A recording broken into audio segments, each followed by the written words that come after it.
Assalamualaikum warahmatullahi wabarakatuh.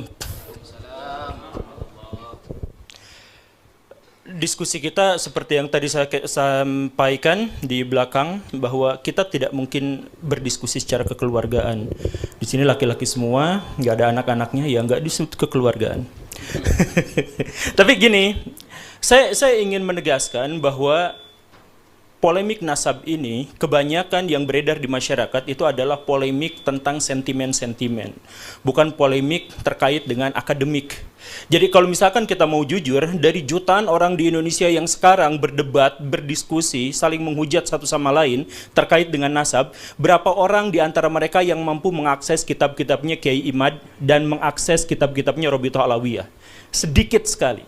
Jadi yang benar-benar berdiskusi terkait dengan masalah-masalah akademik dan ilmiah itu jumlahnya sangat sedikit. Yang paling banyak itu adalah masalah-masalah yang berupa sentimen-sentimen.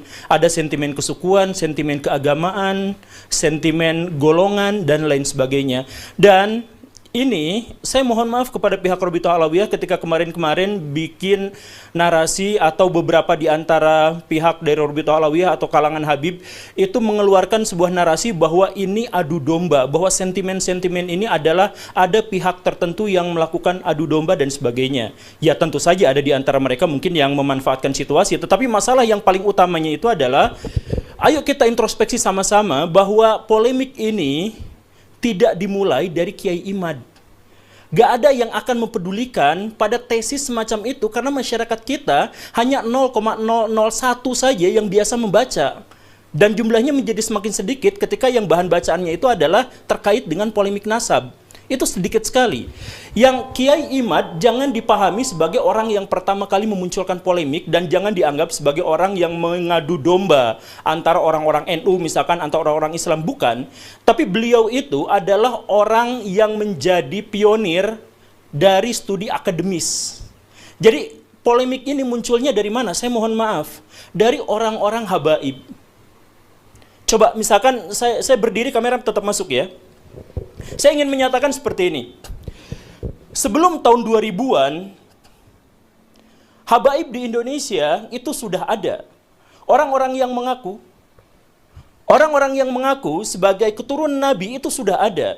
Dan profesi mereka sangat bervariasi. Status sosial mereka juga bervariasi. Ada dari tukang jualan parfum sampai menteri luar negeri, Indonesia punya yang levelnya habaib. Dan tidak ada kerusuhan, tidak ada polemik di antara itu semua. Yang tiba-tiba muncul adalah, saya mohon maaf ya, di awal reformasi muncul Pak Habib Rizik dengan FPI-nya. Pak Habib Rizik itu latarnya sebenarnya dari NU, tapi entah bagaimana ceritanya, di situ sudah mulai ada kisruh dengan NU yang lain. Ada FPI versus Banser. Kemudian ada kerusuhan, ada serangan di sini dan di sana dan sebagainya. Nah, ini memunculkan apa? Di antara kaum muslimin itu memunculkan satu pikiran bahwa saya tuh gak setuju dengan Habib Rizik, saya tuh gak setuju dengan gerakan-gerakannya yang radikal, saya tuh gak setuju ketika kaum muslimin terlibat dalam percekcokan yang begini dan begitu. Banyak di antara kaum muslimin yang tidak setuju itu, tapi kemudian apa? Mereka tidak berani melawan, tidak berani menentang karena itu kan Habib.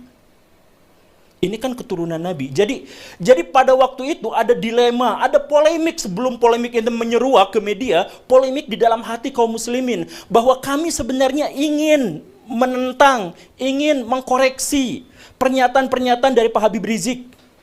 Tapi kami gak berani karena itu adalah keturunan Nabi. Jadi di sini ada penghormatan yang sangat besar terhadap kaum muslimin, terhadap nabinya, terhadap junjungannya, tetapi di sisi lain ada orang yang mengklaim ini adalah keturunan Nabi dan kontroversial. Kita nggak bahas dulu soal apakah Pak Habib Rizik itu benar atau salah, kita nggak bahas itu.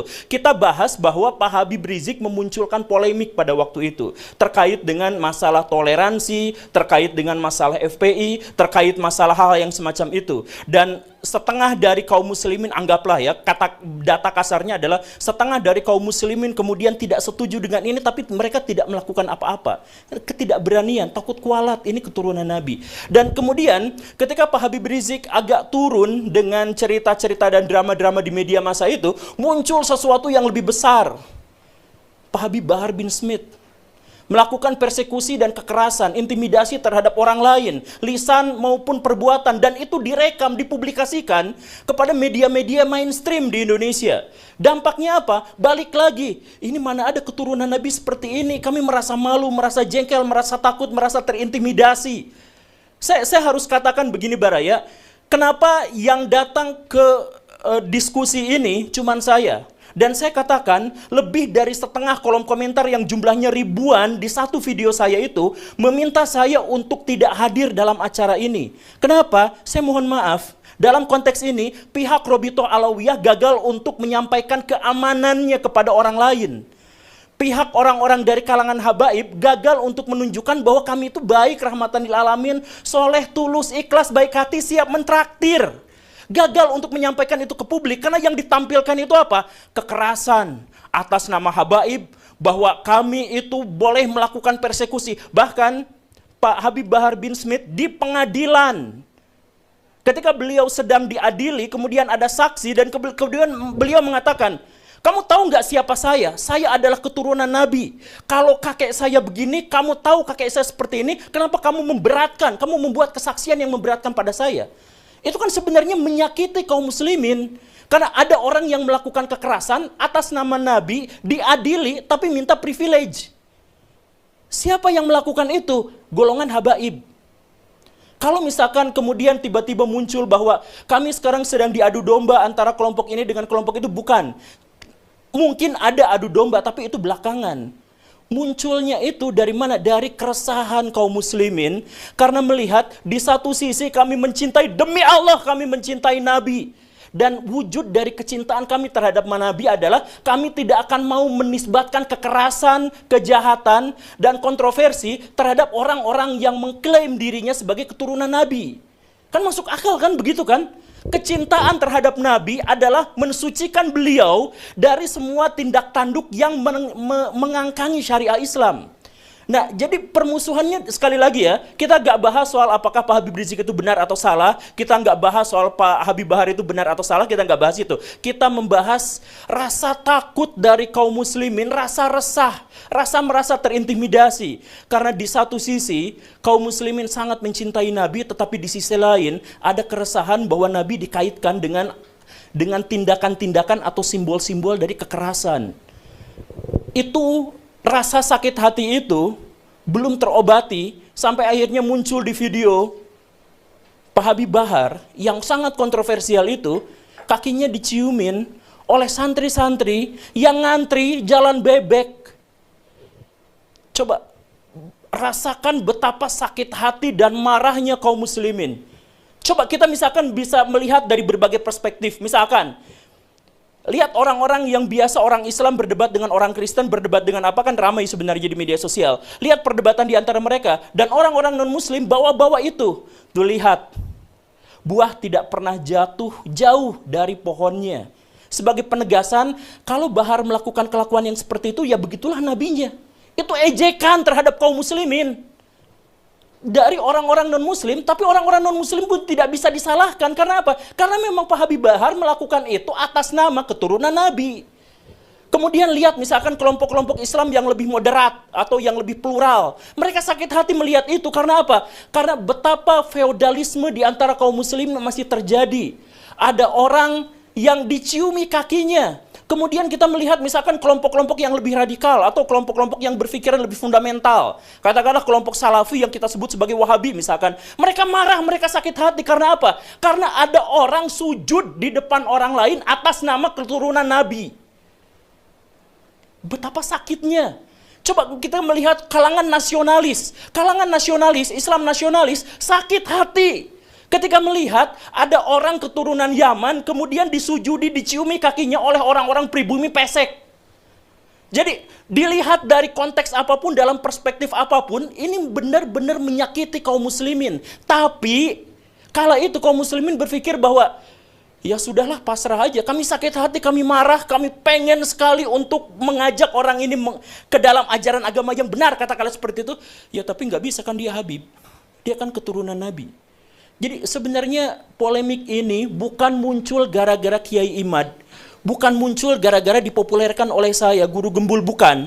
Tapi ini adalah akumulasi dari kekesalan dan kemarahan kaum muslimin terhadap apa yang terjadi yang ditunjukkan oleh beberapa kalangan dari habaib, dari kalangan Ba'alawi. Jadi jangan dulu ada cerita bahwa intelijen masuk ke sini, ya mungkin itu belakangan. Jangan dulu cerita bahwa ini asing masuk ke sini, ya, jangan, belakangan aja dulu. Kita introspeksi. Karena kalau misalkan kita mau maju, kita harus cari solusi. Bagaimana cara kita menemukan solusi? Ketahui masalahnya. Bagaimana cara kita mengetahui masalahnya? Kita berani untuk introspeksi diri. Saya selalu menyatakan, mempopulerkan kepada orang lain, ayo kita introspeksi diri. Kaum muslimin, kenapa sekarang terpuruk? Kaum muslimin, kenapa ketinggalan zaman? Karena setiap ada bagian dari kaum muslimin yang disakiti, kita salahin pihak lain. Ketika Indonesia tidak maju, apa yang dinarasikan? Oh, karena ini adalah konspirasi elit global, konspirasi Yahudi, ini Amerika Serikat yang keji dan sebagainya. Ya iya, katakanlah memang seperti itu. Tapi tidak ada seorang pun di antara kita yang gagal itu kemudian menyalahkan pihak lain. Kalau kita gagal dalam permainan sepak bola, kita nggak berhak untuk menyalahin pemain lain yang lebih bagus. Kalau misalkan kita melihat bahwa Indonesia sekarang carut-marut, jelek, terpuruk, tidak memiliki peradaban yang memadai, ketergantungan sama pihak asing, sama Cina, Amerika Serikat, dan sebagainya, introspeksi diri, mungkin kitalah yang salah. Bukan lalu kita menyalahkan pihak lain. Nah, termasuk juga dalam hal ini, Rabithah Alawiyah, kalau misalkan mau berbicara tentang polemik nasab ini, tolong pikirkan jangan, oh ini adalah gara-gara konspirasi, bukan. Ini gara-gara introspeksi aja, saya mohon. Introspeksi aja bahwa di antara kita memang ada orang-orang yang seperti itu. Dan ketika tesis Kiai Imad itu lahir, muncul, akhirnya mengemuka, sentimen-sentimen itu bertebaran di mana-mana. Anti komunis Yaman, imigran Yaman, ayo kita deportasi mereka dan lain sebagainya. Kenapa muncul sentimen-sentimen yang seperti itu? Sentimen itu muncul jelas jauh dari studi akademik, jauh sekali dari nuansa-nuansa atau ekosistem ilmiah, jauh sekali dari situ. Tapi kenapa? Ya karena sebelumnya bukan masalah nasab yang dituliskan oleh Kiai Imaduddin, bukan. Tapi sebelumnya sudah ada bara dalam sekam yang begitu besarnya, yang akhirnya membuat kaum muslimin ketika ada lecutan sedikit, ada pembukaan, mereka katakan apa? Alhamdulillah ketika saya sekarang mengkritik Habib Bahar, saya tidak akan kualat, karena dia bukan keturunan Nabi. Jadi munculnya itu bukan, alhamdulillah saya tetap bisa mengagungkan Nabi, saya tetap bisa menganggap Nabi sebagai figur yang ideal, yang kuat, yang bersih, yang baik hati, yang soleh, yang suri, tauladan bagi seluruh manusia. Alhamdulillah. Karena ternyata orang-orang yang mengingkari akhlaknya itu bukan keturunan Nabi. Alhamdulillah. Jadi sentimen ini muncul bukan gara-gara Kiai Imad. Kiai Imad hanya membuka keran bahwa ketika mengkritik Pak Habib Rizik, ketika kita mengkritik Pak Habib Bahar, itu tidak apa-apa karena tidak ada hubungannya dengan Nabi. Itu saja. Dan lihat apa yang terjadi setelah itu. Yang terjadi, video-video bertebaran, ditambah lagi video-video yang lain. Misalkan, muncullah video yang kemudian saya juga tampilkan kemarin. Ada Habib yang mengatakan, bangsa ini bisa menjadi bangsa yang kuat, yang teguh, tidak kena bencana dan sebagainya, karena mencintai para habaib. Para habaib, kan beliau Habib, Pak Novel Alaidrus. Kemudian dikatakan, siapa yang berani mengkritik, mengkoreksi Habib, maka dia seperti iblis. Itu pernyataan tekstual, harfiah, literlaksnya seperti itu. Jadi bayangkan, kaum muslimin makin marah dengan adanya video itu. Kenapa marah? Karena mereka mencintai Nabi. Kemarahan itu muncul karena mereka mencintai Nabi, dan di zaman Nabi diketahui secara persis bahwa Nabi tidak pernah anti kritik dan anti koreksi. Setiap ada musyawarah, para sahabat selalu bertanya, ya Rasulullah, apakah ini adalah wahyu ilahi atau ini adalah pendapat pribadi? Kalau pendapat pribadi, ayo kita diskusikan. Dan banyak sekali riwayat-riwayat yang menjelaskan bahkan Nabi mengalah dari orang-orang yang mengkoreksinya. Waktu perang Uhud, kenapa kalah? Karena Nabi punya strategi, dibantah, mendingan gini aja. Yang dijalankan bukan strategi Nabi, tapi adalah strategi para sahabat. Kalah beneran. Dan Nabi pada waktu itu tidak pernah menyalahkan Demi Allah, tidak menyalahkan para sahabat yang mengusulkan strategi itu. Artinya apa? Ya, Nabi ikut musyawarah itu, Nabi kalah dalam perdebatan dan diskusi itu, kemudian setelah itu, ya sudah dibiarkan, dianggap sebagai bagian dari keputusan bersama. Ketika kalah, Nabi tidak pernah menyalahkan mereka semua. Ini Nabi. Lalu tiba-tiba muncul orang yang mengklaim sebagai keturunan Nabi, tiba-tiba mengatakan, kalau ada orang yang mengkoreksi habaib, maka mereka itu adalah iblis, atau serupa dengan iblis. Pak Novel Alaidrus. Itu videonya sudah viral. Saya yakin banyak di antara orang-orang di sini juga sudah melihatnya. Nah, kalau misalkan dari Ba'alawi tidak menyaksikan itu tidak apa-apa. Kalau misalkan di antara Ba'alawi, di antara orang-orang itu lepas tangan dengan itu, ya nggak apa-apa. Tapi pahamilah bahwa kisruh ini, polemik ini bukan dimulai dari adanya gerakan-gerakan intelijen untuk memecah belah kaum muslimin. Sekali lagi, kalaupun itu memang ada, jangan kita jadikan sebagai alasan untuk mencari kesalahan. Jadi, kalau misalkan saya melakukan perzinahan, saya bersumpah saya tidak akan nyalahin setan. Emang kerjaan setan itu untuk membisiki saya untuk melakukan kemaksiatan. Kan begitu. Jadi kalau misalkan kita dipecah belah, jangan salahkan pihak yang memecah belah. Orang kerjaan mereka seperti itu. Salahkan diri kita kenapa kita bisa dipecah belah. Dan lagi-lagi ini jauh dari sentimen akademik. Makanya kalau misalkan kita ngadain debat publik misalkan yang seperti ini, saya pastikan, saya berani bilang, kalau misalkan kita mengadakan debat publik sampai 100 kali di berbagai universitas terkemuka, polemik ini nggak akan berakhir. Satu-satunya cara untuk mengakhiri adalah, yuk introspeksi sama-sama, hentikan narasi-narasi di media sosial terkait dengan privilege dan penghinaan terhadap orang-orang yang dianggap suci dan orang-orang yang dianggap bersih di Indonesia di luar Ba'alawi. Coba, misalkan Baraya di sini, saya minta maaf, tapi coba langsung rasakan bagaimana sikapnya ketika ada orang yang mengatakan seperti ini. Sorbannya kiai-kiai itu derajatnya ada di bawah kaki dari Habib. Bahkan ketika Habib itu penzina, tukang narkoba, tukang mabok.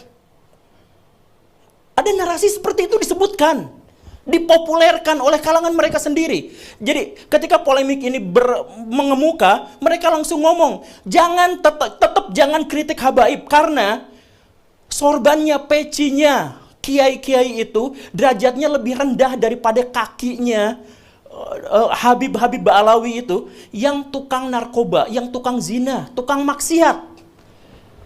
Coba, orang kampung belajar Iqra.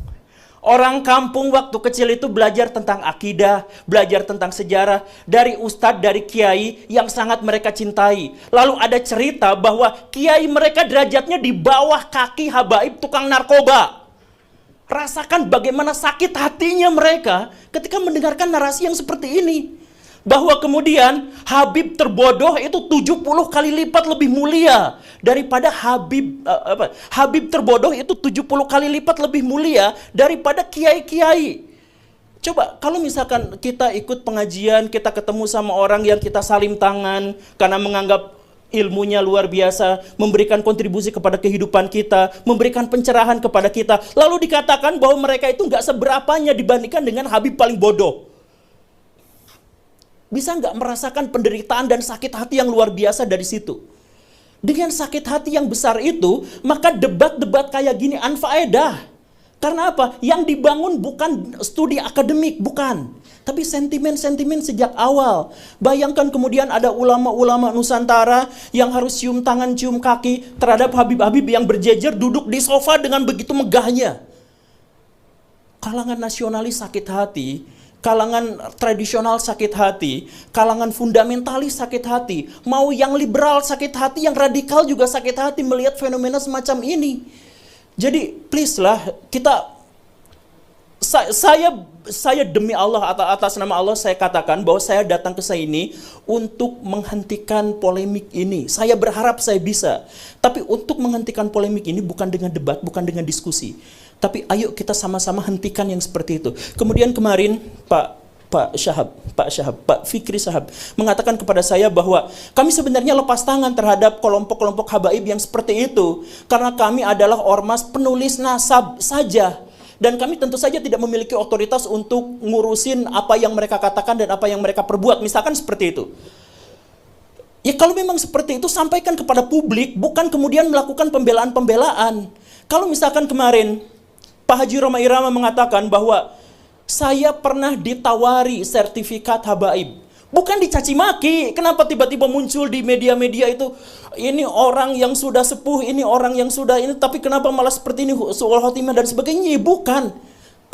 Jujur saja, kalau misalkan kita mau tahu, pencatatan nasabah Alawi itu sangat rapihnya itu pas zaman Pak Taufik Asgaf sekarang kan. Sebelum itu kan masih banyak yang gonjang-ganjing kesana-kesini. Bahkan Mbak Alawi sendiri pernah memergoki ada beberapa orang yang menjual sertifikat nasabah itu kan. Nah itu kan harusnya memang diakui dan kemudian mengatakan, oke, kami akan melakukan hal yang lebih baik lagi terhadap pencatatan nasabah ini. Bukan justru malah mencaci maki, marah-marah di media sosial terkait dengan masalah yang seperti ini.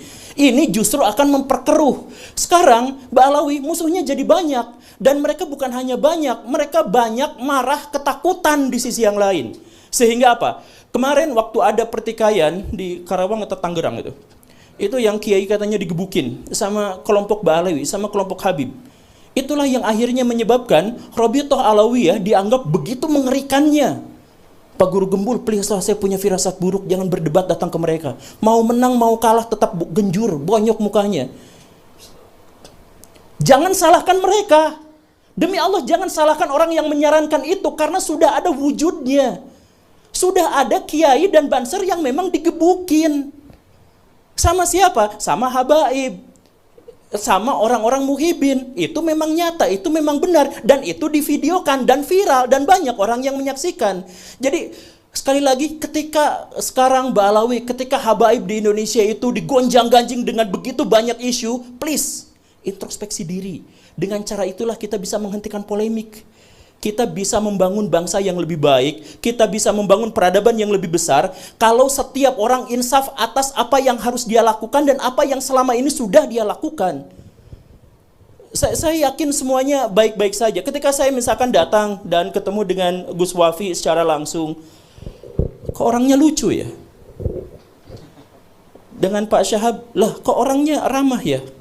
Kenapa gak seperti bayangan saya sebelumnya? Nah, jangan salahkan bayangan saya sebelumnya karena apa? Ya karena memang sudah terjadi seperti itu. Makanya untuk Rabithah Alawiyah saya minta, ini mah sebagai saran dari seorang yang lihat realitas. Ini saran. Nyatakan kepada publik misalkan bahwa kami lepas tangan dari tindak tanduk yang sangat kontroversial dari kalangan habaib itu, bahwa kami memang tidak bisa apa-apa. Sampaikan aja kepada publik. Kalau misalkan kemarin kemudian Gus Wafi mengatakan di videonya bahwa ini sebenarnya gara-gara ada habib-habib dari kalangan muda yang ilmunya belum banyak, tapi kemudian ini bukan sesederhana itu. Kalau misalkan 1-2 habib mungkin seperti itu, tapi kalau misalkan banyak, ini mungkin ada masalah kaderisasi. Jadi mungkin Pak Habib Bahar dan lain sebagainya itu, sejak dia umur 4 tahun, sejak dia melihat dunia, kakinya sudah dicium, tangannya sudah dicium, apa-apa sudah dilayani. Sehingga dia menjadi korban dari otoritas palsu yang dia rasakan selama ini. Mungkin saja. Jadi kaderisasi dalam hal ini, kemudian pendidikan dalam hal ini, sejak awal mari kita perbaiki sama-sama. Sekali lagi ya, kritik saya ini di depan Rabithah ini bukan karena kebencian, bukan karena apa, tapi ayo kita perbaiki sama-sama agar polemik ini selesai.